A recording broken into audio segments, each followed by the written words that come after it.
Hello folks, today we're going to take a look at the game called Dwarf. It's published by Dragon Dawn Productions and the designer is Broderick. And this is a game about dwarves, yeah. And you forge, you mine, you go through the mountains, you get some help, you fight the monsters. Yeah, that's how it is. So let's take a look at how the game works. So this game is played over the course of several rounds until somebody builds a fourth item cube, basically forges the fourth item cube, and then the game will end, and whoever has the most resources in two of the three categories will win the game. And those three resources are the items, the gold, and the steel. There's also metals and iron, but these are resources that you use over the course of the game. So this is how you try to win the game, but how the round goes. So as you can see, you have a grid of cards. Basically, this is a board. These are worker spots you can go to, so you can collect some resources. The very basic worker spots are basically collecting iron, then, for example, gold as well. So these are all, very usual. Now there will be more cards coming out, so this landscape of worker spots will be ever changing, let's say. Yeah, and so these are the special spots. These are special actions that you can also use, but you need to spend a little bit more than you usually do in the round. So in this particular situation, first of all, the first thing you do is you draw two cards, one by one. When you draw a card, it has the symbols in the right upper corner, and the orange shows you where the card goes. So basically, these new cards will be replacing the older cards. So now the worker spot here has changed into this forge dagger. And this is a forging place. This is where you can forge items, for example. Now, the very basic cards, they just give you resources, like 3 iron or gold, whatever. And here you can spend the resources in order to create an item, which, as I said, is one of the winning conditions, also an endgame trigger. Now, as I said, you need to pull out 2 cards and replace the existing worker spots. There will be some extra cards, monsters, etc. I'm going to talk about them in a moment. But first of all, you pull 2 cards and then you do the worker placement stuff. So starting with, let's say, red worker, you go somewhere, then the yellow goes somewhere, then the red goes again, and the yellow goes again. First of all, you place the workers, and then you resolve them. There are some cards like get help cards, first of all, then you defend, then you mine, then you forge. Basically, first of all, you get some extra stuff, then you need to defend from monsters, and after all of that, you will be able to collect the resources.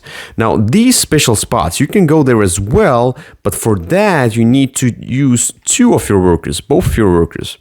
But if you will use these metals, these small green circles here, if you use 4 of them, then you can spend 4 of them and only bring 1 here on the special cards. And the special cards are basically the different, let's say, special kind of abilities or conditions that you do, and then you turn over the cards, and it becomes a regular spot with maybe regular resources or some special ones, etc. For example, here, hold the council. Shuffle the top card from each location containing 2 or more cards back into the mountain. So if any of the piles contains 2 or more cards, you take the top card, shuffle it back. So the worker spots can return, kind of, and there's the other ones where you can win the monsters, or you can place a worker on a location occupied by another player. So basically, usually in worker placement spots, if the spot is taken, it's taken. You cannot do anything with that. Or you can sell an item, for example. When you sell an item, you get a ton of resources. If you need a ton of resources, like you have a overflow of items and you as I said, need to get majority in at least 2 of the 3 resources, including these items. So you're trying to, probably get this majority, and so that's how you use these special cards here. And these are the helpers here on the side. I'm going to talk about them in a moment when I find the card in the pile. But how you get these medals. So eventually, as you play the game, you will go through this deck of cards. And in this deck of cards, you will basically get the monsters. And these monsters, they go on top of the cards, as with the usual worker placement cards here. But in order to kind of defeat the monster and not make them lose something, you have to go there with your worker. Now, in this case, there's only one spot for the players. So if nobody goes on these knockers over here, then everybody will suffer the consequences. If anybody goes here, let's say it's a red player goes here, when there's the resolve step, then the red player will get a medal. And that's how you get the medals, in order to then eventually spend them on these special actions to decrease amount of workers needed on those special actions. So that's how you defend. But the thing is, when you defend with your worker, then everybody's defended. So nobody's getting knocked out. And there will be more and more of these monsters and more of these cards. The Forge Mace, it's like all the resources, steel and gold, you exchange them into the item. And the Get Help card is the one where you get the extra workers. And those extra workers, when you get them, you have to use them before you get the resources. And you can only put them on the cards available here. You cannot use the workers on the special actions. So these are just, extra helpers. And there are all sorts of, alloy steel, the greater dragon, the orc raiders, etc. And for example, the orc raiders, they block your mining. So if nobody defends against orc raiders, you cannot mine, which basically you cannot collect resources. And that's how the game goes. There are all of these cards, and they are ever changing. If the same location changes twice, let's say this one was for this one, and just for the sake of the video, this could have gone here as well, then you just throw a third card and put it somewhere. These are the small things. You can also combine 2 copies to play it with an increased amount of players. It plays up to 3 players within the base game. But that's the game, and let's get to my final thoughts. So what do I think about this game? First of all, let's talk about the aesthetics and the rulebook. The aesthetics of the game, the cards are fine. I'm not really sure about the cuts on the cards. Maybe there was like an advanced prototype copy that was sent. But overall, the card quality is okay. It's fine. It's nothing special. The art is nothing special. There's nothing that catches my eye. Maybe it's all probably a little bit too dark, but I can see it's a theme about dwarves, the mountains and the caves, whatever, it's all dark. So about the resources, these are just cubes, and some discs, okay. But there are those tiny cubes which represent the I don't know the currency. I remember basically it's 1 and 5, probably something like that. 1 and 3, doesn't matter. But these cubes are really tiny. The box is small. They probably went with a factor for it to be a full game within a smaller box. But yeah, it's okay. And I like, one thing I like is these custom meeples. They are really cool, really nice. And I like how the different colors are represented, like the yellow, the blue and the reds, like all of those colors. One issue would be that this game plays at 3 players maximum. It's a little bit unusual, there are those games that play 2 to 4. There is a solo variant, but I don't play solo. And you combine the two games, but it's like combining two games doesn't feel. I first want to get this game and play this game with 3 other friends, and then. But I can see why they probably didn't put the 4 player here for the balance issue. For the whole overcrowded board issue that could be there. I'm not sure. I haven't played with 4 players, but I could see that with 4 players it could be a little bit too overcrowded, so they would need more worker spots, and as it basically does here, like combine 2 copies and then you get a bigger board, more spaces, etc. Then you get to play with a bigger number of players. That's okay. That's fine. Rulebook. It's thin, but the problem with the rulebook, first of all, game setup. Game setup is written here, but there's no picture of the game setup. That's a huge mistake. Never do that. Always create an example picture of the game setup. Let's say this is example for 2 players. Blah blah blah blah blah. Put the numbers on those different objects here, so you can say it. So number 1. Place these here. And you can see on the picture. Oh, these are the number 1s. Okay, these are these cards. These are these tokens, etc. There aren't really any pictures here. The game is simple. The iconography is rather simple, but still, no pictures. A lot of text. Though the game is very easy. The rulebook writing is okay. It's not the best.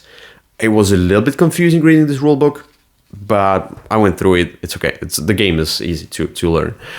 Now, one bigger concern about aesthetics for me is that you have the cards, basically the worker spots, which give you the resource, and instead of doing the traditional way, probably for thematic reasons, whatever reasons, they did it like that. So the worker spot symbol basically is on the left. So basically it's a supply symbol, and you get gold from supply gold.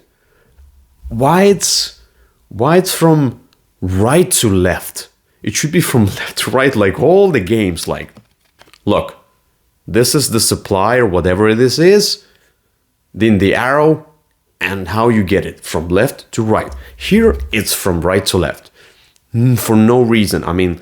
If there would be a thematic reason, whatever. Make the game functional at first, and then try to maybe squeeze in a little bit more theme into the aesthetics, into the functionality, if you can. If you cannot, don't do that. Leave it as it is. So as far as the theme goes, yeah, the mountain, you explore the mountain. It kind of works, you put the new cards out, and you put the dwarves there, but there are all sorts of knockers and then dragons, and they kind of attack you, but they attack everyone. But if somebody defends, they attack no one. It works and it doesn't. It's not as a thematic game as you would think. It's a little bit abstract. Now, if we go into the gameplay itself, so first of all, the main issue is the beginning of the game is rather slow and boring, because you have I get 3 iron and you can get 1 gold, but if you pull out the cards that will replace those gold cards starting from the beginning of the game, and these are forge cards or whatever, the monsters, then you're like, how can I get the gold? It's random in a sense. You can never be certain that this particular card will stay. It's ever-changing worker spot. The same was in that Renegade Games game that had this changing worker spot or adding worker spot with a lot of text, and all the scenery was ever changing, and you're like, I have to learn yet another worker spot this round with another worker spot. I'm confused. And here as well, though it's very easy, it's not confusion from too much information. It's confusion from the randomness that comes in from this one. It's a cool idea, but it doesn't work for me that well. The special cards are nice addition. I like how you need to, put out 2 workers there, both of your workers, in order to get to the special cards, and then you turn them over, they become the usual worker spots. That's cool. The get help card, which gives you additional workers for 1 round, that's also fine. Another big issue I have is with the monsters. So the monsters, they are a nuisance for the sake of nuisance, And the other thing is that with each spot, only one person can go there with only one meeple, and there's a special card that gives you the opportunity to go on an occupied space. Okay, just one special card.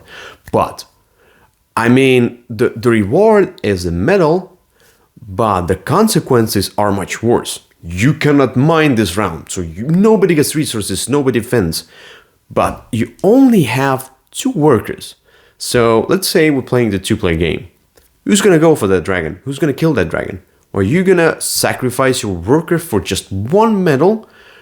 Or I'm going to do that.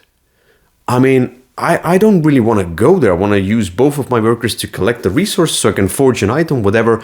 And then you're thinking the same. But I'm like, okay, but if nobody goes there, we'll not collect resources at all. So it's like, who's going to go there?